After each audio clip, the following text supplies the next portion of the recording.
여기는 부산. 김영춘 후보가 포문을 열어서 뭐 라디오 프로그램에서 인터뷰를 하면서 박영준 후보의 그 아주 주요 공약인 해운대에서 가다까지 15분 내에 뭐 주파할 수 있는 어반루프 만들겠다는 공약, 이거 10년 내에 안 되는 어처구니 없는 공약이다. 뭐 이런 이야기를 했더니 또 박형준 후보 세게 들이받았어. 이거 문재인 정권에서 일하더니 무지와 오만이라는 바이러스에 깊이 감염된 거 아닌가, 우려하지 않을 수 없다, 이래 들이받았는데 이거 어떻게 봤어? 문재인 정부 비판한 거. 문재인 정부에서 일하더니 김영춘이 무지와 오만에서 벗어나지 못했다 이렇게 말했잖아. 그런데 또 재미난 건 이 기술이 가능하다는 걸 설명하기 위해서 끌고 온 거는 2018년도 문재인 정부에서 4차 산업혁명을 대응해서 발표한 신성장 동력 안에 어반루프 기술이 있다.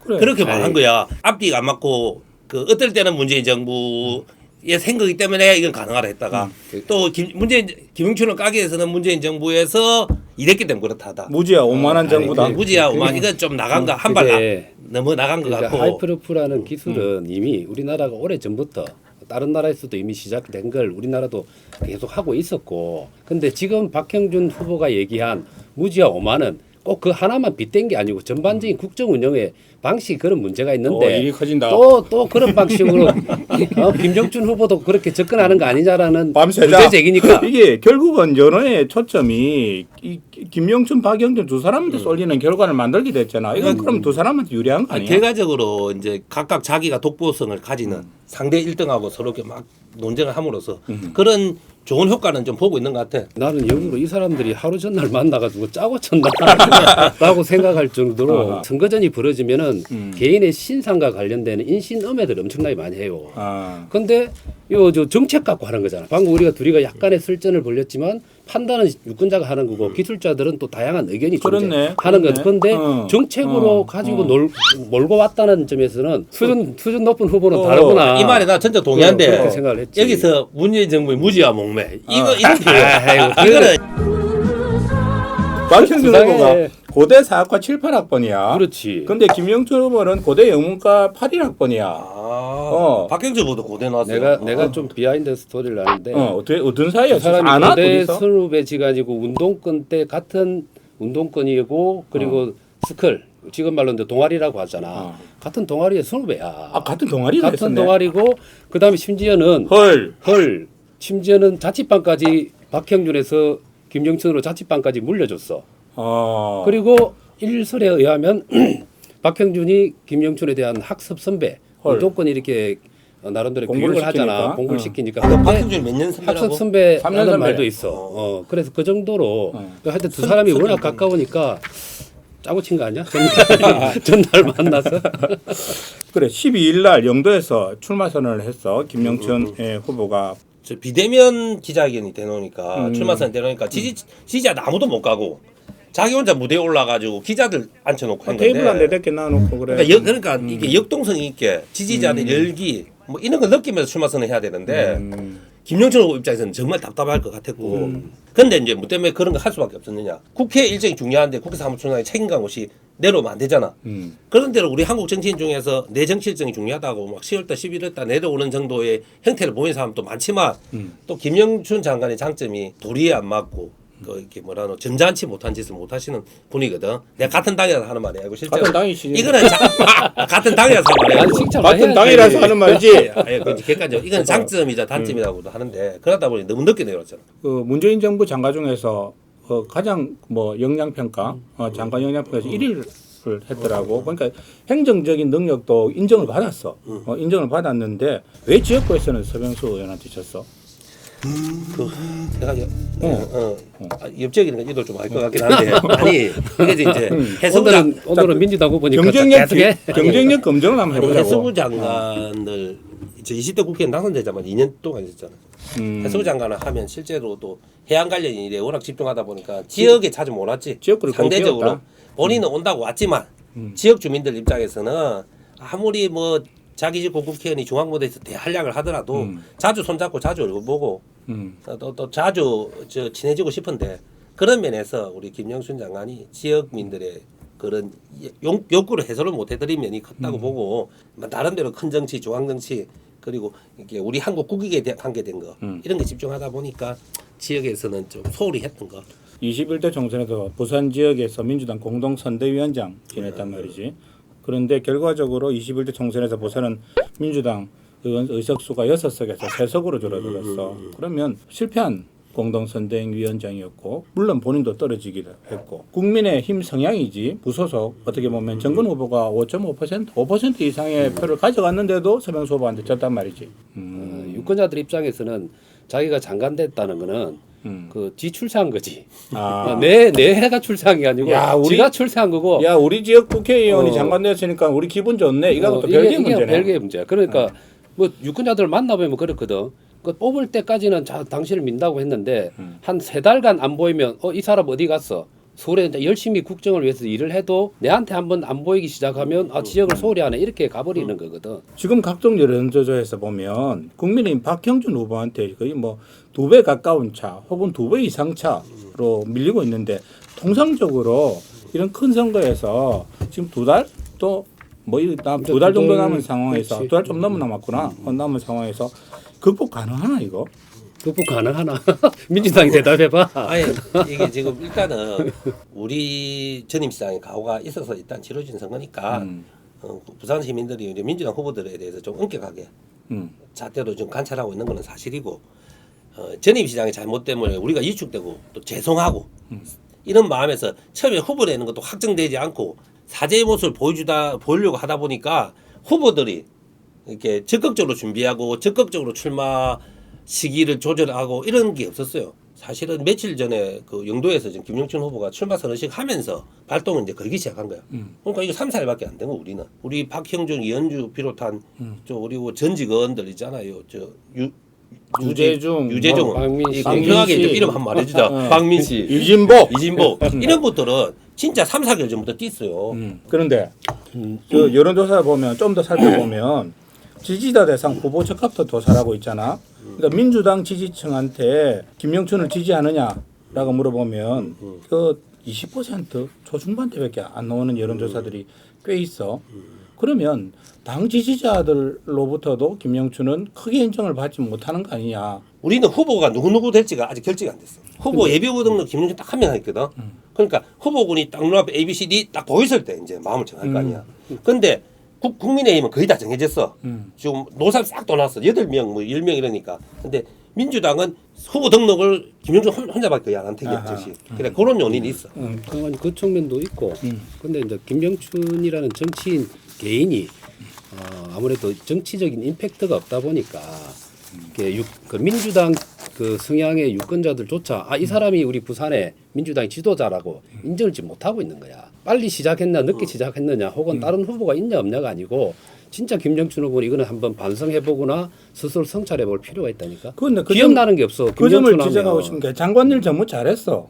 정말 잘하고 정치를 시작한 지 30년 넘었지 않나. 상도동 YS계 막내로 들어갔다면 20대 대학 졸업하자마자. 아니 내가 사실 이런 이야기까지는 뭐 이렇게 우리 준호하고 이 성근이가 이 친구들끼리 하는 편한 자리 아니면 이 방송 같은 데서 하면 안 되는 이야기인데 김영춘은 진짜 선비 같은 사람. 김영춘 돈 받아 먹었다. 나 절대 안 믿어. 김영춘 진짜 선비 같고 깨끗하고 실력도 있고 훌륭한 사람인데 좀 건달 같았으면 좋겠다. 그래서 정치인은 선비 같기도 설마 하고 뭐 홍준표 대표 선비 같은 같기도 사람이 하고 하는 건 아니겠지. 좀 건달 같은 면도 있다.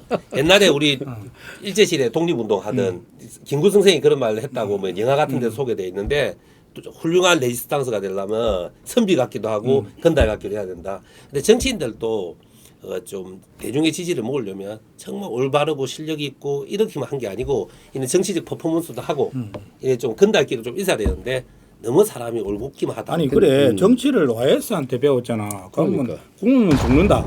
뭐 이런 말이라든지 아니면 뭐 아내를 버리란 말입니까? 노무현 전 대통령 이런 양반들은 좀 그런 게 배워야 되지 않나? 한 가지가 추가하면 이거야. 이 사람이 사실은 정치적 큰 결단은 많이 했어. YS 따라 YS 정치 스타일로 했어. 사실 내용적으로 저 초선까지는 거기서 했잖아. 국민의힘. 옛날에 신한국당. 근데 그 서울에서 그 잘 관리해놓은 지역을 버리고 열린우리당 민주당 왔어요. 15년을 갈고 있다가는 서울 광진을 버리고 부산에 왔어. 그리고 또 서울에서 강진에서 재선까지 해놓고 또 버리고 부산에 왔어. 2008년도에는 참여정부가 정권 재창출 못한 것에 책임을 지고 2008년 총선에 불출마하겠다 이러면서 국회의원들은 한번 국회의원 됐는데 그 금배지 놓는 거 쉽지 않거든요. 자기 스스로 불출마 선했거든. 근데 중요한 결단을 했는데 이렇게 중요한 결단을 한 게 잘 알려지지 않아. 그리고 퍼포먼스로 강렬한 인상을 못 주고 있지. 살짝 이재명 양념을 좀 뿌리면 그 좀 낫지 않나라는 이야기를 하는 사람도 있고. 근데 김영춘 장관 워낙 점잖고 선배 같은 분이라서 좀 정리를 해보면 이거 삼국지로 빗대서 이야기해보면 김영춘이라는 사람은 참 능력도 있다는 판단을 내릴 수도 있는 어떻게 보면 제갈공명 같은 사람이라고 본다면 유비가 제갈공명을 모시기 위해서 삼고철회했잖아. 삼고철회를 했는데 그럼 국민이 유비야? 제갈공명을 찾아서 삼고철에 본인이 와야지. 그래 그런 아쉬움. 맞아. 그런 아쉬움. 그러니까 기업가로 따지면 김영춘 장관은 그 창업형이 아니야. 관리형이야. 누군가가 고생을 해서 창업시켜 가지고 자리를 물려주면 관리형은 잘하는 스타일이지. 근데 그걸 지금 넘어서지 못하면 시장이 된다든지 이게 쉽지가 않을 수 있다니까. 근데 해수부 장관은 역대 최장수 장관을 하면서 정말 잘했다고 하거든. 그러니까 관리형이지. 그러니까 이분이 능력이 있다는 건 틀림없어. 그렇지. 그래서 이런 부분. 근데 부산시장은 사실은 행정하는 거잖아요, 그죠? 그래서 해수부 장관 잘한 김용실이 부산시장 맡겨놓으면 진짜 일은 잘할 건데 이걸 어떻게 이제 부산 시민한테 설명하고 알려야 될지. 이게 김영춘 캠프의 진짜 숙제지. 그 문제는 정리됐나? 뭐 말 나온 김에 그 라임 사태 빚어졌을 때 뭐 김봉현 씨한테 뇌물을 받았다 말았다 그래갖고 검찰도 출석한다 뭐 이런 이야기 들었을 때 그 정리됐나 어찌 됐노? 이거 이제 김봉현 씨가 사실은 준 적 없다고 뒤에 밝힌 걸로 알고 있고 신문에 보도됐고 검찰이 압력을 넣어서 뭐 그렇게 뭐 내가 헛소리했다. 그리고 사기꾼들을 이렇게 이 돈 풀 때 보면 그거 받아서 전달하겠다는 거 배달 사고 낸 사람도 많거든. 그러니까 막 그런 이제 막 이야기가 흘러났던 건데 민주당 입장에서 생각해봐. 의심스러운 사람이면 공천 이게 출마하겠다 말리게 돼 있어. 만약에 잘못 사고 터지면 당에서 어찌되려고. 근데 우리 당 나조차도 그렇고 우리 당의 주요한 정치인 누구도 김영춘이 그런 검은 돈 받았다 생각해서 아무도 없어. 사실관계는 아무도 알 수는 없는데 어쨌든 줬다고 하는 사람이 말을 번복한 상태이기 때문에 뭐 진전될 게 별로 없을 거야. 오고돈 이 성추문, 성추행 무리를 일으켜서 지금 뭐 물러난 오고돈 씨한테 부산시장을 2번 양보를 했어. 2번 양보를 하고 또 지난해에는 부산시장, 서울시장 후보 내지 말자 그런 이야기까지 했단 말이지. 근데 양반이 그거 이제 번복하고 나왔단 말이지. 이 문제에 대해서는 깔끔하게 해명이 된 거야. 그러니까 이제 솔직히 진짜 내가 말하면 뭐 양보를 꼭 하고 싶어서 했다기보다는 양보하라고. 당신 부산시장 나가서도 당선될 수 있지만 오고돈 후보도 당선될 수 있다고 압박하고 하고 막 쪼는 사람이 얼마나 많았겠어. 목조르기 들어갔네. 그런 게 있었고 그 와중에 본인은 해수부 장관으로서 지금 막 12척의 배를 만들어서 나라를 살릴 부산 조선업이 무너지고 있는데 구조를 들여서 12척을 만들어야 되는 이걸 하고 있었단 말이야. 근데 그걸 이제 자기도 울먹이 잘 먹기식으로 양보했는데 그걸 책임까지 지라 하는 거는 요합전 지방선거에서 김영춘 씨가 민주당 후보로 되는 걸로 분위기가 조성이 됐고 김영춘 씨도 그렇게 알았는데 막판에 뒤집어졌다. 그런 이야기로 들었단 말이지. 김영춘 씨가 전통 친문계가 아니라 일종의 상도동계로서 넘어온 사람이라서 김정춘은 내가 보기로는 민주당에서는 주원 자식일 거야. 농사에 엄청나게 시키고 밥은 찬밥 먹이는 사람. 왜 그런가 하면 민주당의 이게 주류 그룹을 보면 옛날에 김대중 대통령 이 노선을 걸었던 사람이 친노로 오고 친노가 친문으로 오는 이런 과정을 거치는데 김영삼이라는 사람은 와했어. 그러니까 완전 상도동계의 완전히 그 첫 번째 아들과 같은 그런 사람이라고. 근데 민주당으로 들어가서 한 당에 있는 건데 자기들이 볼 때 안에 친문 주류계가 볼 때는 김영춘은 밖에서 온 사람이거든. 그러니까 가급적이면 될 찬스에서는 김영춘한테 기회 안 주고 자기들이 내세우고 싶은 사람 내세워 놓고 뒤에서 조정하기 쉬운 이렇게 갔을 가능성이 높지. 그 정치인이나 친문 정치인 몇 사람이 뭐 이렇게 김영춘을 배척한다고 해서 우리 부산 당원들이 뭐 그게 따라가서 김영춘 안 찍고 하는 건 없어. 그 실제로 표에는 영향이 없어. 김영춘이 더 나은 사람 같다 싶으면 김영춘 찍게 돼 있어. 친노 친문 정치인이 아무리 반대해도. 그리고 이제 또 약간 요 최근에 이제 김영춘 이야기 들으면 재밌는 지점이 하나가 김영춘은 친노 친문이 아니다는 것이 민주당 내에서 정치하는데 상당히 자기가 애로가 있었는데 주류가 아니다 이것 때문에. 근데 또 재밌는 보면 또 이런 것도 있어. YS 김영삼이 영입한 사람이 노무현이고 김영춘이잖아. 그렇네. 그것도 맞잖아.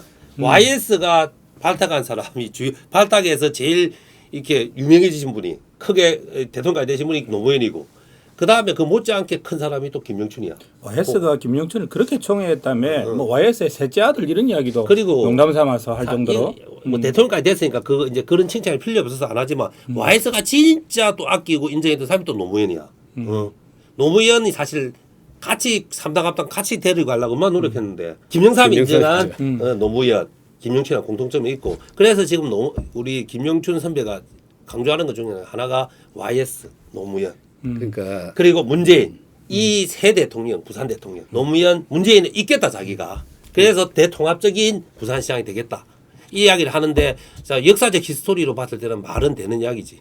근데 역사적으로 맞지만 YS가 총애했던 노무현, YS가 총애했던 김영삼, 김영춘. 김영춘과 노무현의 가장 큰 차이점은 아까도 내가 얘기했지만 정치적 임팩트. 그 노무현은 끊임없이 싸웠거든. 주류 그룹에 대해서 계속 저항하고 싸웠는데 김영춘은 주류 그룹 안에서 아무 목소리를 안 냈다고. 그것 때문에 지금 정치적 존재감이 이렇게 돼 있는 거라고. 근데 갑자기 선거에 나오기로 됐는데 얼마만큼 유권자들이 그걸 인정해 줄 거냐.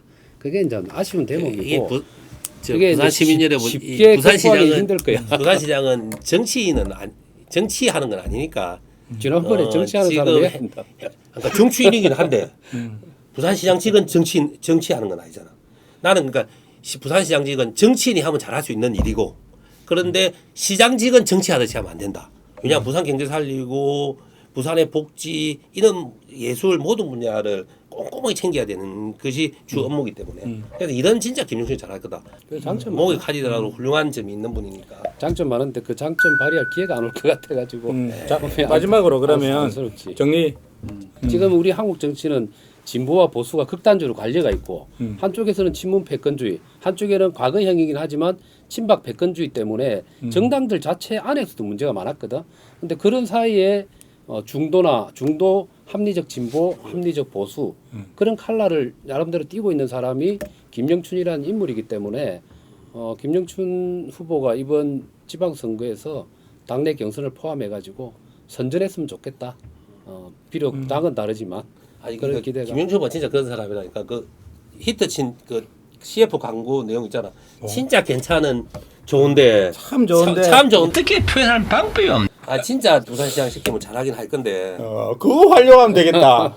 그거 활용하면 본인이 기분 나빠할지 모르겠지만 그거 내가 활용하면 방법 하나 되겠다. 가르쳐 줄까? 1위 후보를 달리고 있는 박형준을 계속 공격하라. 동반 편성 전략. 박형준을 공격하라. 그것도 괜찮네. 아이 그 민주당 1위는 일단은 전반에 많이 앞서고 있으니까 지금. 하여튼 anyway 그 오늘 우리 세 사람이서 김영춘 후보에 대해서 여러 가지 이야기를 나눠봤습니다. 이게 이 사실의 조각들을 참고하셔서 김영춘이라는 사람을 한번 바라보면 어떨까 또 그러시는데 도움이 되지 않을까라는 생각을 해봤습니다. 아짝 안 빠졌습니다. 다음 주에는 박형준 이거 다시 찍고 있는 거예요. NG. 박형준 국민의힘 후보를 놓고 저희들이 해부를 해보도록 하겠습니다. 다음 주도 기대해 주십시오. 확실하게 찍겠습니다. 기대하겠습니다. 고맙습니다.